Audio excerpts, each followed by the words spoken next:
किसान भाइयों, आज हम बात करने वाले हैं गेहूं की खेती के बारे में। तो किसान भाइयों, जब हमारी गेहूं की फसल में हम पहला पानी देते हैं तो उस समय कौन से खाद डालना चाहिए और कौन सा उर्वरक डालना चाहिए हमारे गेहूं की फसल में, जिससे जो है पौधा होता है गेहूं का, जैसे कि किसान भाई देख सकते हैं इसकी ये जड़ें हैं, इनको कैसे मजबूती प्रदान करना चाहिए और ये जो जड़ें हैं ज़मीन के अंदर तक अच्छी तरीके से जाएगी, तभी जो है किसान भाइयों ये पौधा की ऊपर की जो शाखाएं होती हैं किसान भाइयों, जैसे कि आप देख सकते हैं ये शाखाएं निकल रही है, ट्रिलरिंग निकल रही है, वो किस प्रकार से अच्छी ग्रोथ पर आए। तो उसके लिए किसान भाइयों हमें कुछ खाद की आवश्यकता होती है, वो हमें हमारी गेहूं की फसल में डालना चाहिए, जिससे ये पौधा अच्छी तरीके से काम करेगा और पौधे में काफ़ी बढ़िया हरापन देखने को मिलेगा, अच्छी फुटान होगी, अच्छी शाखाएं निकलेगी, अच्छी तरीके से कल्लों का विकास होगा। तो किसान भाइयों चलते हैं वीडियो की तरफ। इससे पहले अगर आप हमारे YouTube चैनल पर नए आए हो किसान भाई, तो ज़रूर चैनल को सब्सक्राइब करें और शेयर करें हमारे किसान मित्रों के साथ। तो किसान भाइयों सबसे पहले बात कर लेते हैं हम गेहूं के बारे में। किसान भाइयों ये हमारी गेहूं की बुआई लगभग बोए हुए इन गेहूं की फसल को लगभग किसान भाइयों 23 दिन हो चुके हैं। 23 दिन बाद अब हमको लग रहा है कि इस गेहूं की फसल में पानी की आवश्यकता है। तो इसके साथ हमें कौन सी डोज देना चाहिए जिससे हमारे गेहूं में अच्छी तरीके से फुटाव देखने को मिले, पौधे में अच्छा विकास हो जाए और जो गेहूं की शाखाएं निकल रही है, कल्लों का विकास हो रहा है, वो अच्छी तरीके से हो जाए। और जो पौधे की जड़ होती है किसान भाइयों, जैसे कि आप देख सकते हैं वीडियो में, जो जड़ें होती हैं उनको किस प्रकार से मजबूती प्रदान करें। अगर किसान भाइयों अगर आपके पौधे की जड़ों का विकास नहीं होगा तो पौधा ऊपर से अच्छा नहीं चल पाएगा। तो किसान भाइयों पौधे की जड़ों के लिए विकास करने के लिए आपको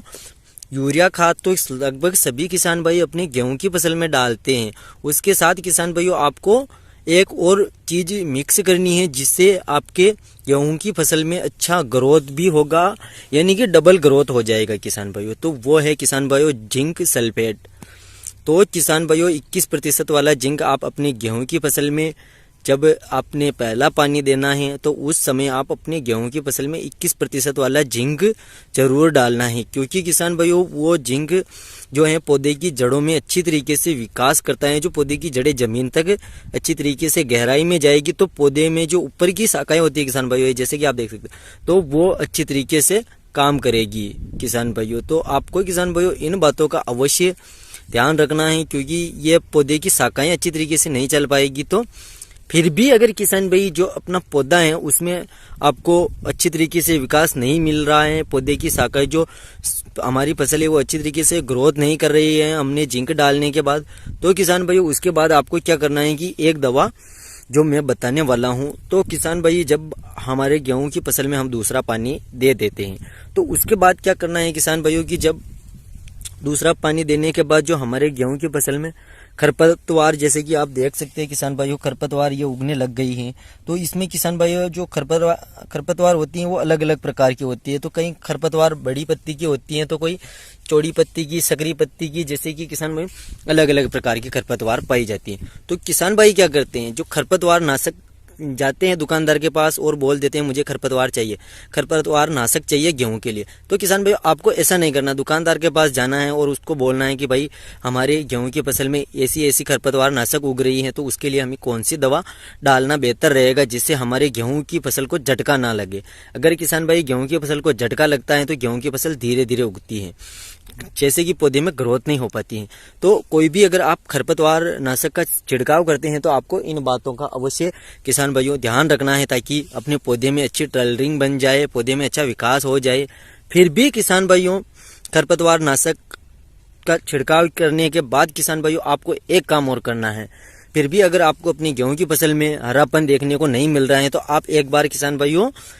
NPK 19-19 कोई सा भी आप अपनी गेहूं की फसल में लेके उसका छिड़काव कर सकते हैं, जिससे पौधे में अच्छी शाखाएं भी निकल जाएगी और बहुत ही बढ़िया हरापन किसान भाइयों अपनी गेहूं की फसल में देखने को मिलेगा।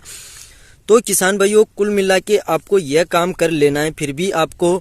दूसरी अगर इतना सब कुछ करने के बाद अपनी गेहूं की फसल में कोई अच्छी आपको फिर भी सुधार नहीं मिलता है तो दूसरी पिलाई में किसान भाइयों अगला वीडियो में हम आपको दूसरी पिलाई की जानकारी देंगे, तो उसमें बताएंगे कि आपको अपनी गेहूं की फसल में यह सब कुछ करना है। तो किसान भाइयों मिलते हैं एक ऐसी ही नई वीडियो में, जब तक के लिए जय जवान, जय किसान, जय हिंद, जय भारत।